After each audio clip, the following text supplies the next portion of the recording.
വാർത്തകളിലേക്ക്. മലയാളത്തിന്റെ ഭാവഗായകൻ പി ജയചന്ദ്രനായ യാത്രാമൊഴിയേകി നാട് പൂർണ്ണ ഔദ്യോഗിക ബഹുമതികളോടെ പറവൂർ ചേന്നമംഗലത്തെ പാലിയം തറവാട്ട് വീട്ടിൽ മൃതദേഹം സംസ്കരിച്ചു. മകൻ ദിനനാഥൻ ചിതയ്ക്ക് തീ കൊളുത്തി. കരിമുകിൽ കാട്ടിലെ രജനി തൻ വീട്ടിലെ കനകാംബരങ്ങൾ വാടി കടത്തുവള്ളം യാത്രയായി.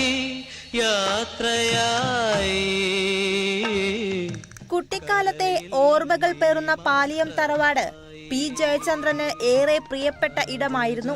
ജയചന്ദ്രനിലെ പാട്ടുകാരനെ ഉണർത്തിയ പാലിയത്തെ മണ്ണിലാണ് നിത്യഹരിത ഗായകന് അന്ത്യവിശ്രമമൊരുക്കിയത്. പൂർണ്ണ ഔദ്യോഗിക ബഹുമതികളോടെയായിരുന്നു സംസ്കാരം. ഗാർഡ് ഓഫ് ഓണറിന് ശേഷം മകൻ ദിനനാഥൻ ചിതയ്ക്ക് തീ കൊളുത്തി.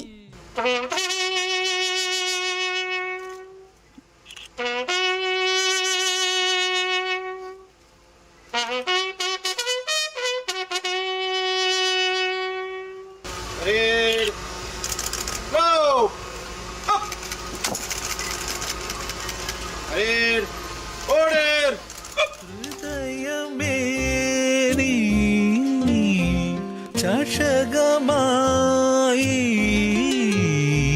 നുരയുവതെന്തിനോ നിഴലുകൾ ചായും സന്ധ്യയിലാണോ പുലരിയിലാണോ ആദ്യം കണ്ടു നമ്മൾ.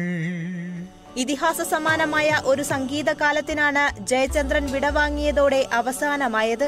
ഇന്നലെ രാവിലെ പൂങ്കുന്നം തോട്ടേക്കാട് ലൈനിലെ വീട്ടിലും തുടർന്ന് Sangeetha Nataka academy regional തിയേറ്ററിലും പൊതുദർശനമുണ്ടായിരുന്നു.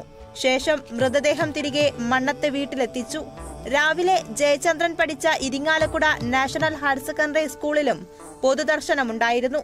Cinema, രാഷ്ട്രീയ, സാംസ്കാരിക മേഖലകളിൽ നിന്നായി നൂറുകണക്കിന് സംഗീത പ്രേമികളാണ് പി ജയചന്ദ്രന് അന്ത്യാഞ്ജലി അർപ്പിക്കാനെത്തിയത്.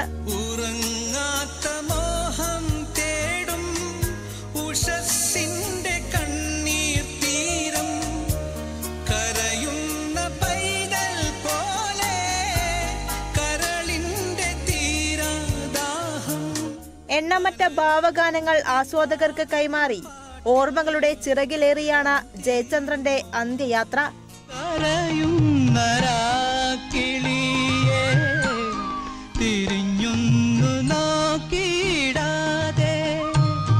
മധുമാസ ചന്ദ്രലേഖ മടങ്ങുന്നു.